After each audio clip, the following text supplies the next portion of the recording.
항상 뒷자리에 앉아 있다가 이렇게 앞에서 얼굴을 뵈니까 긴장이 풀려야 되는데 더 긴장이 됩니다. 네, 이번 달 예배의 감각이라는 주제를 가지고 매주 예배에 대해서 함께 묵상하게 될 텐데요. 네, 저는 우리 김영명 목사님 오실 길을 준비하러 먼저 나왔습니다. 그래서 마음을 여시고 생각을 여시는 시간으로 오늘 이 시간 보낼 수 있었으면 좋겠습니다. 저는 어린 시절에 저희 어머니가 성경 말씀을 많이 읽으면 지혜가 생긴다는 이야기를 어디서 들으시고는 매일 저에게 말씀을 읽게 하셨어요. 그 책 중에 한 권이 시편인데요. 매일 5장씩 읽으면 150편을 한 달 동안 읽을 수 있어서 그걸 읽어야 밥을 주셨습니다. 예. 그래서 읽을 때마다 굉장히 제 안에 혼란과 많은 도전이 있었는데요. 특히 오늘 본문인 시편 23편은 제가 어린 시절 다니던 교회에서는 그 수련회 때 밥 먹으려면 한 번쯤은 외워야 했던 그런 말씀이기도 했어요. 그래서 21편부터 읽는 날이면 약간 설레임이 있었습니다. 23편은 외우고 있으니까 대충 읽고 넘어갈 수 있을 것 같았거든요. 그런데 그 23편을 기다리며 읽는 22편에 머물 때 제 마음이 참 늘 복잡했습니다. 22편은 예수님께서 십자가에서도 고백하셨던 유명한 그 이야기가 기록되어 있는데요. 나의 하나님, 나의 하나님, 어찌하여 나를 버리십니까? 어찌하여 그리 멀리 계셔서 살려달라고 울부짖는 나의 간구를 듣지 아니하십니까? 나의 하나님, 온종일 불러도 대답하지 않으시고 밤새도록 부르짖어도 모르는 채 하십니다. 이런 이야기들이 22편에 써 있어요. 저는 사실 제가 너무 어렸기 때문에 당시에는 이 시편의 각 책들이 따로따로 쓰여진 노래들의 모음이라는 걸 인지하지 못했고 동화책 읽듯이 읽었던 것 같아요. 그래서 더더욱 22편을 읽다가 23편을 읽으면 이 사람한테 무슨 일이 있었던 걸까? 너무 궁금했어요. 어떻게 이런 말을 할 수 있는 사람이 조금 지나면 여호와는 나의 목자시니 이런 말을 할 수 있을까? 그런데 시편을 살펴보면 이렇게 시와 시 사이에만 주제가 혹은 그 마음이 변하는 것이 아니라 한 시 안에서도 시인의 감정이 여러 차례 변화하는 모습들을 우리가 자주 발견하게 됩니다. 그래서 오늘은 저의 가장 큰 혼란을 부추겼던 이 시를 가지고 예배 감각에 대해서 함께 묵상하려고 하는데요. 한번 심호흡을 하시고 두 눈을 한번 감아 보시겠어요? 시니까 제가 한번 낭송해 보겠습니다. 주님은 나의 목자시니 내게 부족함 없어라. 나를 푸른 풀밭에 누이시며 쉴만한 물가로 인도하신다. 나에게 다시 새 힘을 주시고 당신의 이름을 위하여 바른 길로 나를 인도하신다. 내가 비록 죽음의 그늘 골짜기로 다닐지라도 주님께서 나와 함께 계시고 주님의 막대기와 지팡이로 나를 보살펴 주시니 내게는 두려움이 없습니다. 주님께서는 내 원수들이 보는 앞에서 내게 잔치상을 차려주시고 내 머리에 기름 부으시어 나를 귀한 손님으로 맞아주시니 내 잔이 넘칩니다. 진실로 주님의 선하심과 인자하심이 내가 사는 날 동안 나를 따르리니 나는 주님의 집으로 돌아가 영원히 그곳에서 살겠습니다. 아멘. 이 시는 다윗의 시로 알려져 있는 시편인데요. 이제 눈을 뜨셔도 좋습니다. 주무시게 될 것 같아서 깨워드리겠습니다. 이 시인은 오늘 어떤 도입부도 없이 주님이 나의 목자시다 이렇게 시작해요. 도대체 어떤 삶을 살면 펜을 들어서 글을 쓰려고 할 때 이런 문장부터 시작할 수 있을까요? 전 좀 부럽거든요. 모르시는 분들도 계실 수 있어서 저는 노래를 쓰고 만들고 부르는 싱어송라이터이기도 한데요. 전 제가 노래를 지을 때를 한번 상상해 봤어요. 이 노래를 짓는다는 것 혹은 글을 쓴다는 것은 한 가지 행동을 전제하는데요. 그게 뭐냐면 멈추는 거예요. 멈추는 거예요. 그래서 제가 악상이 떠오를 때 저희 가족들에게 제일 많이 하는 말이 있습니다. 나 방에 들어갈게, 내버려둬. 네, 그날 저희 아이가 이제 치고 들어오면 네, 악상이 날아가 버리는 네, 그런 슬픈 일들이 있는데요. 막 급하게 뛰어가고 있는 사람은 결코 노래를 쓰고 글을 쓸 수 없는 것 같아요. 멈춰야 보이거든요. 설령 노래의 주제나 제목이 달리기일지라도 그 사람은 달려가면서 쓴 것이 아니라 달려가던 때 생각했던 것을 멈추어 쓰거나 아니면 멈춘 상태에서 달려는 사람들을 관찰하고 쓰거나 어쨌든 그 노래를 부르고 있는 사람은 멈추어 섰을 확률이 매우 높습니다.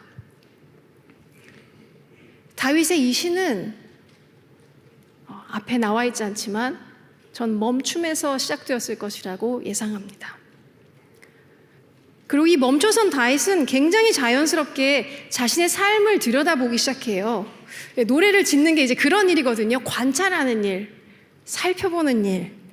너무 익숙한 것들을 다시 들여다보고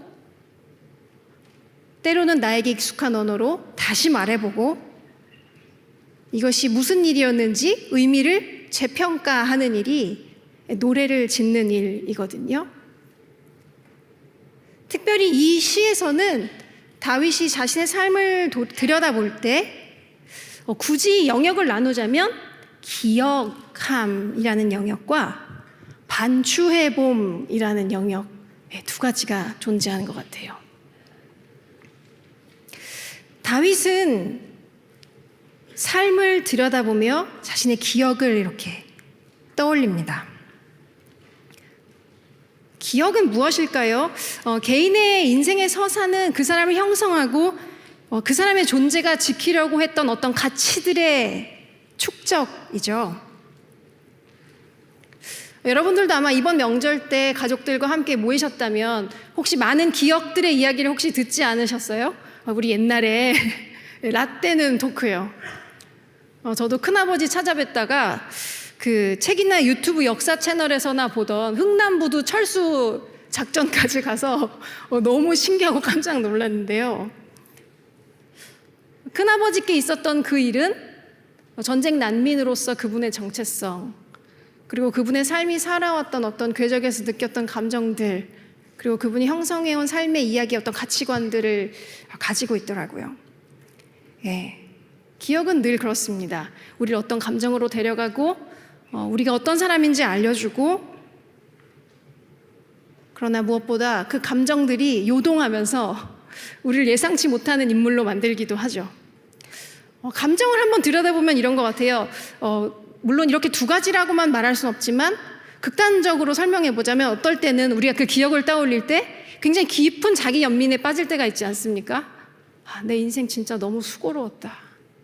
남들은 이런 일 다 안 겪는 것 같은데 왜 나만 이런 일을 겪고 이런 어려움을 겪어서 나는 이렇게 고생했을까? 이렇게 가기도 하고요. 또 한편으로는 굉장히 감사하게 모든 것이 은혜였소 이렇게 찬양하면서 마무리되는 경우도 있죠. 여러분들은 과거의 기억을 떠올리면 굳이 이 양쪽의 하나를 선택한다면 어느 쪽에 머무시게 되나요? 저는 좀 부끄럽게도 전자일 때가 많이 있는 것 같은데요. 잘 알려져 있듯 이 다윗이라는 사람의 삶은 참 오르락내리락이 많이 있었던 것 같습니다. 한때 그는 아버지가 소개하고 싶은 아들 명단에도 들지 못하는 좀 어리고 경험이 많지 않은 그런 아들이기도 했고요. 사무엘의 기름 부으심을 받고도 왕이 된다는 약속을 받았지만 자신의 친구의 아버지이자 당시의 왕인 사울 왕의 그 죽이겠다는 협박을 피하여서 그 질투로 끊임없이 도망 다니기도 했고 그의 아들 압살롬이 반역을 꾀하는 일도 있었죠. 한때는 또 인생에 그의 승리들을 사람들이 축하하고 다윗이 얼마나 이스라엘 영토를 많이 확장했는지 백성들이 기뻐하고 그 왕을 자랑스러워하는 그런 좋은 경험들을 많이 하기도 했죠. 다윗도 저희처럼 우리의 인생의 기억을 떠올릴 때 어떤 감정에 갈 수도 있는 그냥 우리와 같은 사람이었습니다. 그래서 다윗이 자기 연민을 선택할 수도, 혹은 하나님께서 주신 것들의 감사와 기쁨과 안전함이라는 감정을 선택할 수도 있었던 것 같아요. 쉬운 일인가요? 그런데 이런 일이 우리 일상에서 올 때 여러분 금방 감사로 선택이 되세요? 네, 되셔서 아멘 하고 설교를 마칠까요? 저는 좀 어려울 때가 많거든요. 그런데 다윗의 이 고백의 독특성은 다윗이 자신의 인생의 이 서사를 기억할 때 이 서사 속에 계신 하나님과 자신을 결코 분리하지 않았다는 지점에 있는 것 같습니다. 다윗은 기억하는데요, 그 기억 속에서 하나님의 흔적을 더듬습니다. 그리고 그가 가장 잘 이해할 수 있는 언어로 그 하나님을 노래합니다. 목자 말이에요. 여러분 기억하십니까? 어린 시절 다윗이 목자였던 거예요. 다윗은 어린 시절에 아버지의 양떼를 지키는 목자였어요. 이런 유명한 이야기가 있거든요.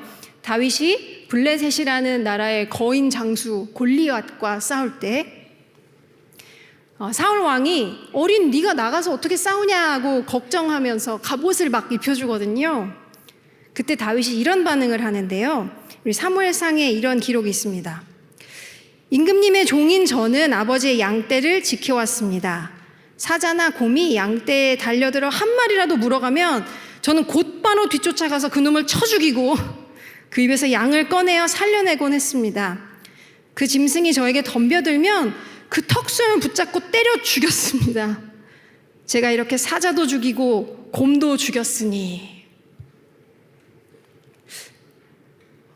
어린 우리 유스 학생이 밤새 양을 지키다가 그 양을 공격하는 사자와 곰과 싸우는 그림이 혹시 여러분 상상이 되세요?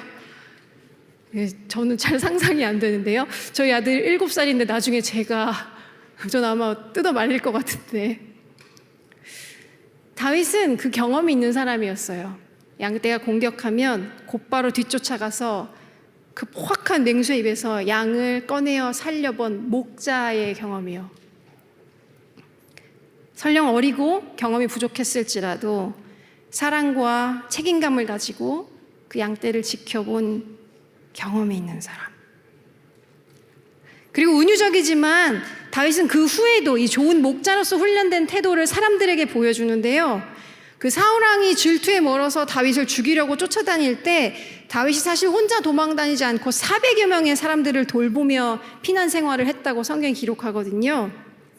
이런 사람들일 때 다윗의 형제들도 있었지만 압제받는 사람들, 빚에 시달리는 사람들, 원통하고 억울한 일 당한 사람들, 그런 사람들이 다 다윗 옆에 모여 있었대요. 다윗은 좋은 목자는 어떤 존재인지 알고 있었고 훈련되어 본 사람 아니었을까요? 그래서 그가 하나님을 노래하고 싶었을 때 딱 떠오른 게 그 목자였어요. 목자. 이 좋은 목자이신 하나님에 대한 묘사가 신약 성경에도 등장하죠. 예수께서 자신에 대하여 말씀하시는 장면인데요. 우리 요한복음 10장 11절에서 13절 우리 한번 같이 읽어볼까요? 나는 선한 목자이다. 선한 목자는 양들을 위하여 자기 목숨을 버린다. 삭부는 목자가 아니요 양들도 자기의 것이 아니므로 이리가 오는 것을 보면 양들을 버리고 달아난다. 그러면 이리가 양들을 물어가고 양떼를 흩어버린다. 그는 삭군이어서 양들을 생각하지 않기 때문이다. 아멘. 양들이 온전한 목자 자신의 소유이기에 자신에게 위험이 다가오더라도 피하지 않고 그 양을 지키는 것을 자신의 운명으로 여기는 목자. 이분이 바로 자신의 이름의 영광을 위하여서 자신의 소유인 양을 지키기 위해 이 소유인 양과 심지어 자신의 이름의 영광을 동일시하며 온전히 자신을 쏟으시는 분, 이분이 오늘 목자 다윗이 발견한 목자 하나님이십니다. 오늘 시편의 고백을 따른다면 당신의 이름을 위하여 바른 길로 나를 인도하십니다. 그리고 하나님의 형상으로서 하나님의 약속을 따라 살아온 목자의 마음을 지닌 다윗의 눈에 이렇게 좋은 목자이신 하나님이 배우니 그는 삶의 영광의 순간도 죽음의 기억도 모두 떠올리지만 그 가운데에서 내가 양떼를 지켰듯 나를 지켜주신 하나님께 주목하니 그는 노래하지 않을 수 없습니다. 그것이 1절에서 4절의 고백이겠네요. 우리 한번 다윗의 심정으로 1절부터 4절 같이 한번 읽어볼까요? 주님은 나의 목자시니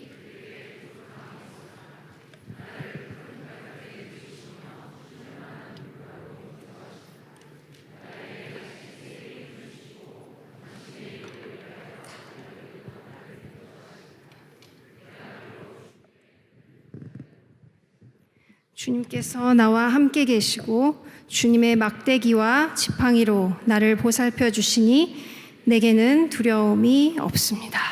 아멘. 말씀을 준비하다가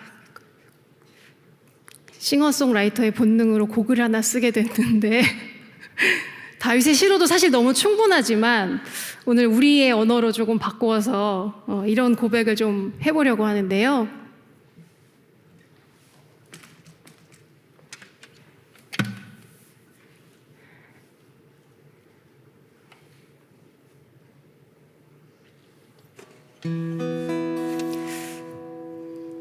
멈추었을 때 들려졌다. 그래서 이 곡의 제목은 들리네입니다. 한번 이 가사에서 무엇이 들리는지 한번 귀 기울여 보시겠습니까? 주님 계신 곳 잠잠히 머물러 서두르던 맘을 멈추고 나를 애워싼 불안과 염려들 뒤로하고 주께 귀 기울이네. 주의 말씀에 내 마음을 열어 그 사랑에 나를 맡기니 날 정죄하던 수많은 말들 아닌 영원한 사랑의 약속이 들리네.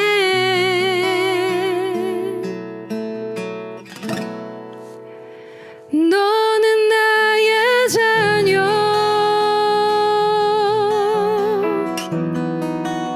나는 내 아버지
네, 우리 김영명 목사님이 설교를 하라 그러더니 노래도 하라고 하더라고요.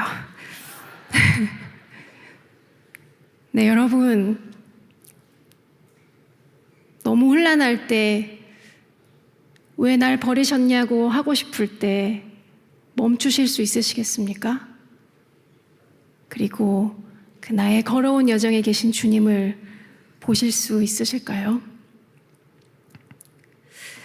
계속해서 말씀을 이어보면 이후 시인의 고백은 조금 다른 이야기로 이어집니다. 우리 23편 5절 같이 한번 읽어볼까요? 시작. 주님께서는 내 원수들이 보는 앞에서 내게 잔치상을 차려주시고 내 머리에 기름 부으시어 내 잔이 넘칩니다. 다윗은 하나님께서 원수들이 보는 앞에서 잔치상, 식탁을 차려주신다고 고백합니다. 명절 때 많이 드셨어요? 집에 가니까 수많은 반찬들이 놓여있는 식탁이 여러분을 맞이하셨죠? 다윗은 하나님께서 이 식탁을 자신의 원수들, 그러니까 그를 대적하는 자들이 보는 앞에 차려주신다라고 표현하는데요. 목자이신 하나님, 내가 그분을 따르는 양임을 알 때 내 삶이 내 힘으로 걸어온 것이 아니라 하나님께서 인도하시고 지켜주신 그 삶의 연속선이다라고 보기 시작할 때 다윗은 내 삶, 내가 겪었던 것보다 크신 하나님, 그것도 원수들 앞에서도 상을 차려주실 여유가 있는 파티 주선자로 그 하나님을 그 힘 있는 분으로 인식합니다. 여러분 말이 되나요? 지금 적이 막 나를 쳐들어오고 있는데 그때 상 차릴 여유가 어디 있겠어요? 근데 다윗이 보는 하나님은 그런 하나님이시죠. 이 대적자들을 잠재울 수 있는 힘이 충분히 있으신 분. 그분이 오늘 자신을 초대하신 식탁의 주인이심을 고백합니다. 성경에서 이 식탁의 비유가 참 많이 나오는데요. 하나님을 그 식탁에서의 경험처럼 알 수 있는 존재로 많이 비유합니다. 특히 시편 34편 8절에 이렇게 고백하죠. 너희는 여호와의 선하심을 맛보아 알지어다. Taste and see. 맛보고 눈으로 보고 맛보아 알 수 있는 하나님이시다. 그분은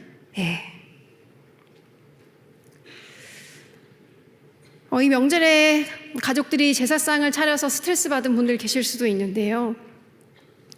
세상의 신들은 우리에게 제단을 차리고 제단의 제물을 준비하여서 그 신을 기쁘게 하라고 말합니다. 그러나 기독교는 참 독특한 종교예요. 신이 상을 차리신다. 신이 그 식탁에 음식이 되신다. 그러니 그 신을 먹으라라고 말하는. 실제로 고대 역사학자들 중에 이 초대교회에서 행한 성찬, 예수의 살과 피를 먹는다라는 그 표현 때문에 기독교인들 저 사람들 카니발, 인육 먹는 사람들 아니야? 이렇게 오해했다는 기록이 있기도 합니다. 혹시라도 오늘 교회에 처음 오셨거나 성찬을 아직 접해보지 못한 분들이 계시다면 오해하지 마십시오. 저희 사람 먹지 않습니다. 진지한 얘기였는데요. 이 성찬의 식탁은 예수님께서 돌아가시기 전에 제자들과 유월절날 마지막 식탁에서 빵과 포도주를 나누시면서 이것은 너희를 위하여 주는 내 몸이다. 이것을 행하여 나를 기억하여라 하신 그 식탁을 의미합니다.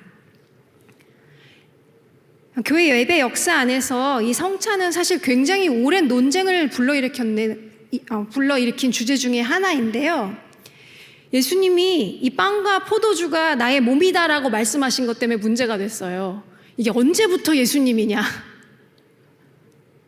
식탁에 갖고 오는 순간부터? 아니면 먹는 순간에? 아니면 사제가 들어서 기도하면? 언제? 이게 굉장한 논쟁이었습니다. 그래서 종교개혁 신학자들도 이 부분에 대해서 굉장히 다른 수많은 의견들을 가지고 있어요. 그러나 우리가 모두 동의할 수 있는 분명한 사실은 하나 있는 것 같습니다. 예수 당신이 우리와 함께 하신다는 것을 우리가 늘 기억하길 바라셨고, 그 은혜의 수단으로서 빵과 포도주라는 일상에서 늘 당시에 접할 수 있었던 음식을 택하셨다는 사실입니다. 사람의 몸을 입고 이 땅에 오셨던, 그것을 성육신이라고 하잖아요. 성육신 하셨던 예수님께서 예수님을 기억할 수 있도록, 예수님의 약속과 임재를 붙잡고 살아가도록 그 백성을 돕는 방편으로 제정하신 것이 이 성찬인데, 그렇게 귀한 일이면 일반적으로는 좀 특별한 물건이나 특별한 음식을 해야 되지 않을까요? 미국에서는 추수감사절에 칠면조를 먹으니까 1년에 한 번 먹는 칠면조 어떤가요? 근데 그게 아니라 매주 그들의 식탁에 올라오던 빵과 포도주, 그것을 선택하셨다는 것은 우리가 좀 주목해 보아야 할 일인 것 같습니다. 왜냐하면 예수 당시의 세계관은 이원론이 굉장히 심각했죠. 하늘의 것과 땅의 것은 별개이고 하나님의 것과 타락한 인간은 결코 연결될 수 없다고 확신했던 세계관. 그러나 예수께서는 이 관념을 찢으시고 우리와 같은 육신을 입고 이 땅에 오신 하나님의 아들이 되셨죠. 우리와 같은 존재가 되셨고, 그리고 그분이 승천하시고 성령을 우리에게 주시고, 우리가 이제 그분을 기억하며 살아가는 삶 속에서도 그분을 기억할 수 있는 방편은 아주 익숙한 것으로 선택하셨다는 거예요. 개혁교회의 유명한 신학자이죠. 장 칼뱅이 이런 말을 남겼는데요. 창조주께서는 우리가 피조물이라는 사실을 결코 잊지 않으시기에 피조 세계에 속한 것들로 우리를 사랑하신다. 우리가 못 알아듣는 어떤 암호나 어떤 특별한 댄스를 해야 되거나 어떤 특별한 언어를 알아야만 하나님을 감각할 수 있는 것이 아니라, 어쩌면 당시에 교육받지 못한 사람들도, 글을 몰랐던 사람들도, 어쩌면 들리지 않았던 사람들도 그분을 감각할 수 있는 이 일상의 음식을 통해 그분을 느끼게 하신 것이죠. 하나님은 무소부재하셔서 어디에나 계실 수 있지만, 놀랍게도 우리가 그 하나님을 그냥 어떤 영적인 분이야, 영적인 상상력을 통해서 만나라고만 말씀하지 않으시고, 아주 이 일상적이지만 몸을 입은 구체적인 표식인 빵과 포도주를 통해 만나주신 것이죠. 그렇게 우리 곁에 오셨습니다. 너희는 여호와의 선하심을 맛보아 알지어다 라는 이 시편의 말씀은 이렇게 예수를 통해 구체화되었습니다. 지난주 도마의 이야기 속에서 상처난 신으로 다가오셨던 하나님은 우리를 위해, 얘들아 그냥 상상해봐, 이걸 뛰어넘으셨습니다. 아, 인간은 만져야 이해하는구나, 먹어야 이해하는구나. 그분은 우리가 이해할 수 있는 일상 속에서 우리에게 임하신 하나님이 되셨습니다. 그리고 그 선택으로 인해 우리는 성찬을 행할 때 그분을 받아 먹고 뜯고 맛보고 즐깁니다. 우리가 공동체로 모여 한 몸으로 예배하며 그 식탁을 나눌 때, 그 식탁에 있는 가룟 유다, 예수님을 부인했던 베드로 같은 사람들이 함께 앉아있던 그 식탁, 그 자리에 앉아 예수의 몸과 피를 먹고 마실 때, 그런 이들을 위해서도 자신이 찢기기를, 자신의 피를 흘리기를 피하지 않으신 그 예수의 사랑을 우리는 이제 어떻게 느끼나요? 온 몸으로 느끼는 거죠. 우리의 혀와 식도, 내장기관을 지나 그분의 피와 살이 우리를 채우고 우리를 살리게 하는 것을 경험하게 하신 것. 이것이 하나님께서 우리를 향해 열어주신 그 식탁이죠. 하나님은 그분의 임재 앞에 나아온 우리에게 무엇을 내놓으라고 하시지 않습니다.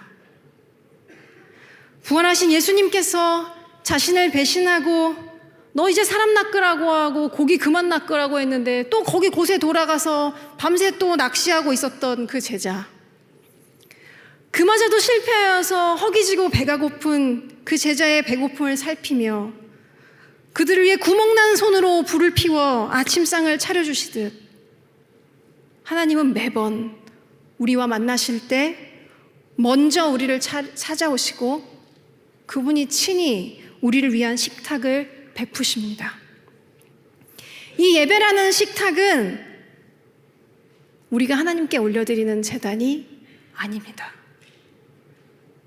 이미 어린 양 예수님께서 그 살과 피를 내어주심으로 이 식탁의 제물이자 이 식탁을 차린 잔치의 주인이 되셨으니까요. 어쩌면 하나님께서 우리에게 원하시는 것은 그 식탁을 그저 즐거워하며 맛보아 알고 감탄하는 것이겠죠. 제가 몇 주 전에 가정교회 식사 담당이었는데요. 이 설교를 준비하느라 그랬던 건 아닌데 제가 식단을 하고 있어서 저도 먹을 수 있는 음식을 하고 싶어가지고 약간 무리를 했습니다. 연어장을 3kg 담궜어요. 다시는 그런 일이 없을 거라고 생각이 듭니다. 그런데요, 제가 그날 열심히 식사 준비를 했잖아요. 평소에 그렇다고 성의 없었던 것은 아니니까 오해하지 않으셨으면 좋겠습니다.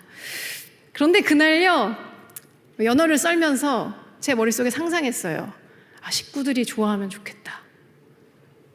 맛있게 먹어주면 좋겠다. 그리고 그날도 제가 가서 돈 내세요 말한 적 없거든요. 제가 말했던 건 딱 하나였어요. 진짜 맛있게 먹으면 되는 거였어요. 그래서 평소에 그런 표현을 많이 하지 않는 한 오빠가 진짜 맛있었다고 해줬는데 세상 며칠 동안 뿌듯했습니다. 이거면 됐다. 어쩌면 하나님께서 우리에게 원하시는 예배는 그분이 친히 차려주신 이 식탁을 그렇게 기뻐하고 기대하고 즐거워하는 것 아닐까요? 우리 아들 우리 딸 맛보아 알아다오.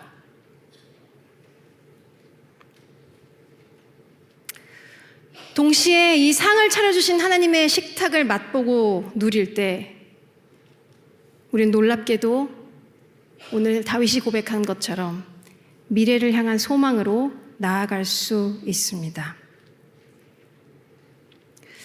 예배 신학적 개념에서 기억하다라는 단어가 지닌 두 가지 언어가 있는데요. 이 헬라어 단어를 대체할 수 있는 다른 단어가 좋은 게 없어가지고 굳이 이 두 단어를 좀 가져왔습니다. 아남네시스 하는 프롤랩시스라는 두 단어가 있는데요.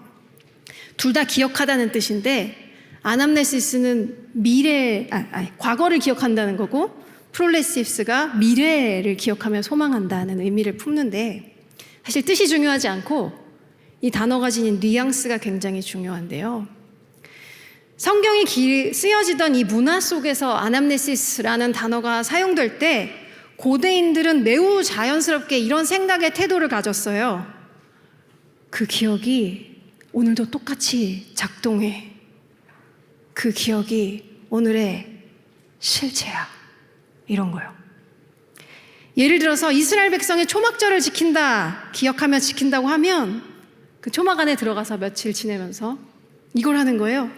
우리가 그 광야를 지나면서 살아올 때 우리가 그 장막에서 살았잖아. 그때 하나님 우리를 지켜주셨지? 그 하나님이 오늘도 우리를 지키셔. 그 이야기는 과거의 것이 아니고 오늘 우리의 이야기야. 그 하나님의 일하심이 오늘도 신실하게 작동해.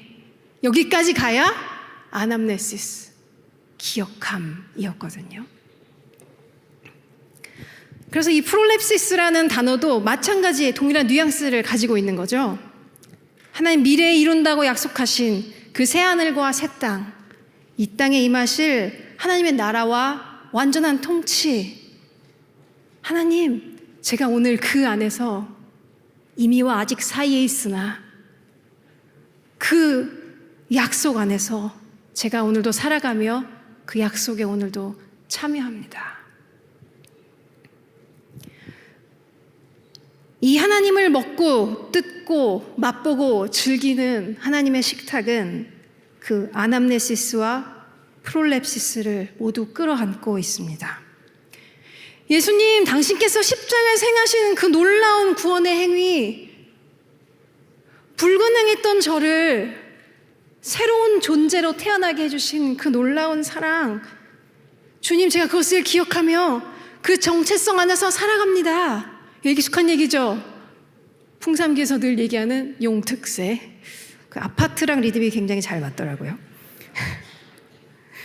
이전 것은 지나갔고 이제 내가 새 것이 되었다. 나는 그 이야기가 형성한 존재다라는 선언이죠. 그러나 동시에 하나의 영역이 더 있습니다. 프롤랩시스.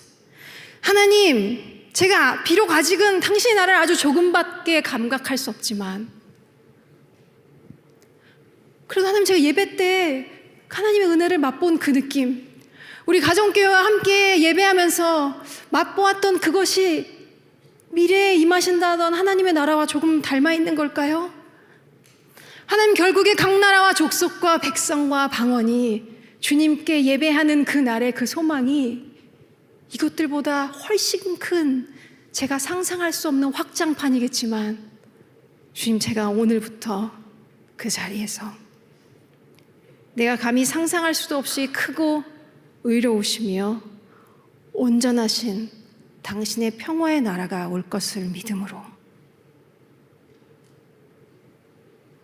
소망을 가지고 살겠습니다 라고 말하는 것이죠.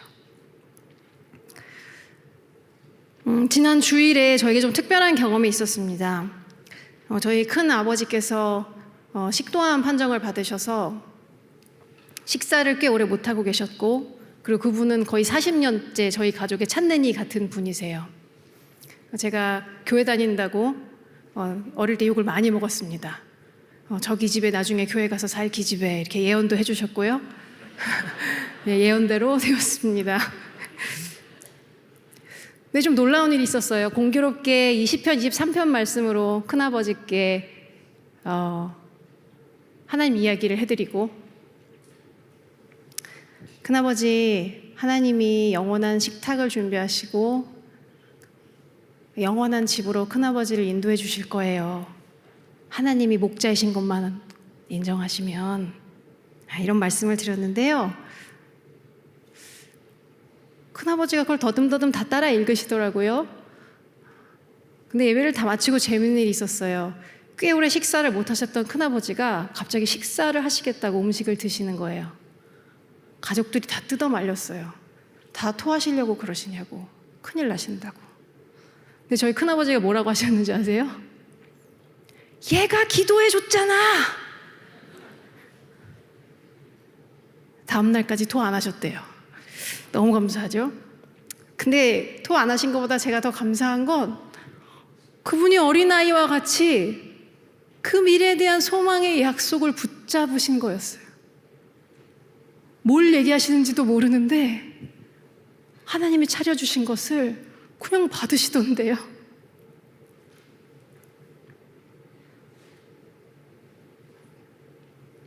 하나님을 맛보아 알기에 내가 누구인지 알며 내가 돌아갈 것을 기억함으로, 소망함으로 고백하는 고백이 이 마지막 절이겠네요. 진실로 주님의 선하심과 인자하심이 내가 사는 날 동안 나를 따르리니 나는 주님의 집으로 돌아가 영원히 그곳에서 살겠습니다. 지금껏 나의 삶을 인도해 오신 하나님, 나의 오늘도 나의 내일도 주님의 것입니다. 주님이 나에게 행하신 것 때문에 내가 그저 주님께 이렇게 고백할 뿐입니다. 저는 2000년대 초반에 예배 찬양 사역을 시작했는데요. 그 당시 한국교회는 경직된 예배와 삶의 예배로의 단절 속에서 그것을 고민하며 제자훈련이나 경배와 찬양 운동들이 굉장히 활발하게 일어났습니다. 중요한 건 예배를 계시에 대한 반응으로 보았고 그 중에서도 어떻게 반응할까, 이것이 큰 숙제였어요. 하지만 우리가 풍삼기에서 다짐하는 원리처럼, 그리고 오늘 예배 처음부터 끝까지 이어진 하나의 맥락은, 예배가 결코 우리의 반응이 전부가 아니며 우리의 반응에서 시작될 수 없다는 것입니다. 예배는 오히려 우리의 손을 펴 받는 것에서부터 시작됩니다. 결코 우리의 힘으로 행할 수 없는 것들을 하나님 너무 잘 아셔서 우리에게 예수의 몸을 주시고 성령을 주시고 공동체를 주시고 말씀을 주심으로 그것을 그냥 맛보아 알면 돼, 포도나무에 붙어만 있으면 돼 라는 말과 공명하는 듯 합니다. 그때야 우리의 예배는 쥐어짜 해내는, 해치우는, 투두리스트를 체크하는 예배가 아닌 터져나오는 감격으로 흘러나오는 찬송으로 주님께 드리게 될 것입니다. 성찬에 대한 이런 글을 보았어요. 우리 한번 같이 읽어볼까요? 손을 펴는 것은 위험하다. 그 손에 무엇이 담길지 모르기 때문이다. 이것이 예수님이 행하신 가장 빼어난 일이 아닐까 싶다. 예수님은 틀림없이 이렇게 생각하셨을 터이다. 저들의 미지의 세계로 들여보내려면 어떻게 해야 할까? 저들을 적잖이 놀라게 하려면 어떻게 해야 할까? 알았다. 저들이 빈손을 내밀어 펴게 하는 법을 궁리하면 되겠구나. 하나님께 받는다는 것은 어린아이가 할로윈에 사탕 같은 간식 욕심낼 때처럼 그냥 티셔츠를 쭉 늘려서 다 담아주세요 하면 되는 게 아닌가 봐요. 오히려 하나님이 차려주신 풍성한 식탁은 때때로 우리가 예측할 수도 없고 상상할 수도 없는 모습으로 다가오기에,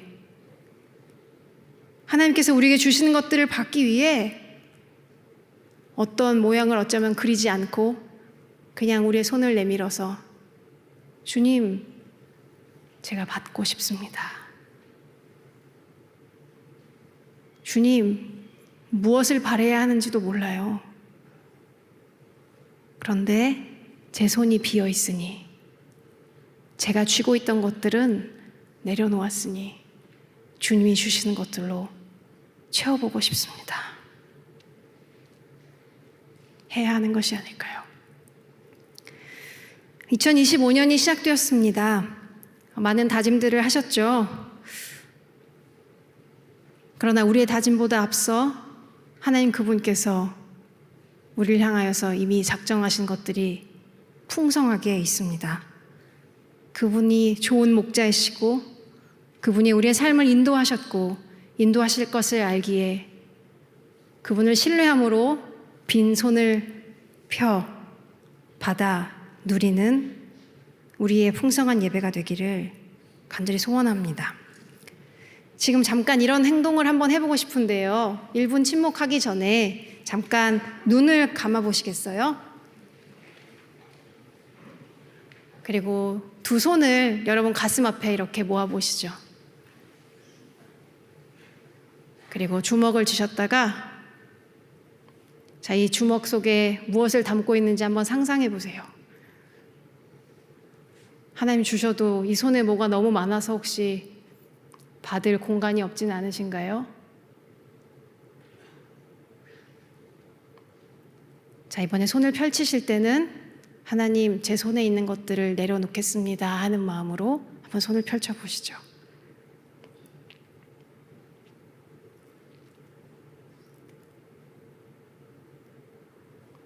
다시 한번 주먹을 줘보시겠어요? 그리고 이번에 손을 펼치실 때는 하나님, 제가 주님께서 주시는 것들을 받겠습니다. 라는 마음으로 손을 한번 펼쳐보시죠.